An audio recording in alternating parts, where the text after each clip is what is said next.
Wow, what an amazing day. ఈరోజు వీడియోలో మీకు iOS 15 డెవలపర్ బీటా ఎలా ఇన్స్టాల్ చేసుకోవాలో చెప్తాను. మీరు iOS 15 ఇన్స్టాల్ చేసుకోవడం కన్నా ముందు మీ డివైస్ని ఫుల్గా బ్యాకప్ చేసుకోండి. అండ్ ఇది బీటా సాఫ్ట్వేర్ కాబట్టి బగ్స్ అండ్ ర్యాండమ్ రీస్టార్ట్స్ ఉండొచ్చు. సో ఇది మీ ప్రైమరీ డివైస్లో కాకుండా సెకండరీ డివైస్లో ఇన్స్టాల్ చేసుకుంటే మంచిది. లేదు iOS 15 ట్రై చేయాలి అనుకుంటే ఐట్యూన్స్లో మీ ఫోన్ని ఫుల్గా బ్యాకప్ చేసుకోండి. ఒకవేళ ఇన్స్టాల్ అయిన ప్రాసెస్లో బూట్లో ఉండిపోతే మీరు ఐట్యూన్స్ నుంచి మీ ఐఫోన్ని రీస్టోర్ చేసుకోవచ్చు. నార్మల్గా అయితే డెవలపర్ బీటా ఇన్స్టాల్ చేసుకోవడానికి యాపిల్ డెవలపర్ ప్రోగ్రామ్కి మీరు సైన్అప్ అయి ఉండాలి. కానీ నేను కింద డిస్క్రిప్షన్లో ప్రొవైడ్ చేసిన లింక్లోకి వెళ్తే మీరు డెవలపర్ ప్రొఫైల్ ఇన్స్టాల్ చేసుకోవచ్చు. ఫస్ట్ నేను ఇచ్చిన లింక్ ఓపెన్ చేయండి. ఇక్కడ స్క్రోల్ చేస్తే ఇన్స్టాల్ ప్రొఫైల్ అని కనిపిస్తుంది. అది ట్యాప్ చేయండి.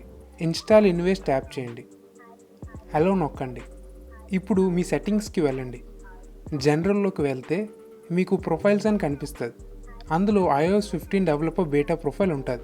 అది ఇన్స్టాల్ చేసుకోండి. ఇప్పుడు మీరు సాఫ్ట్వేర్ అప్డేట్కి వెళ్తే మీకు iOS 15 డౌన్లోడ్ చేసుకోవడానికి అవైలబుల్గా ఉంటుంది. అండ్ ఇది ఇన్స్టాల్ అవ్వడానికి చాలా టైం పడుతుంది.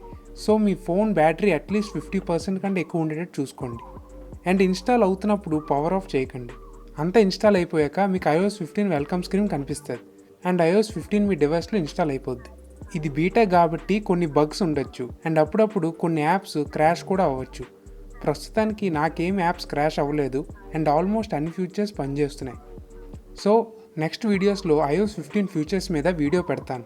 అండ్ మీకు iOS 15 ఎలా పనిచేస్తుందో కింద కమెంట్ చేయండి. అలాగే సబ్స్క్రైబ్ కూడా చేసుకోండి. మళ్ళీ నెక్స్ట్ వీడియోలో కలుద్దాం.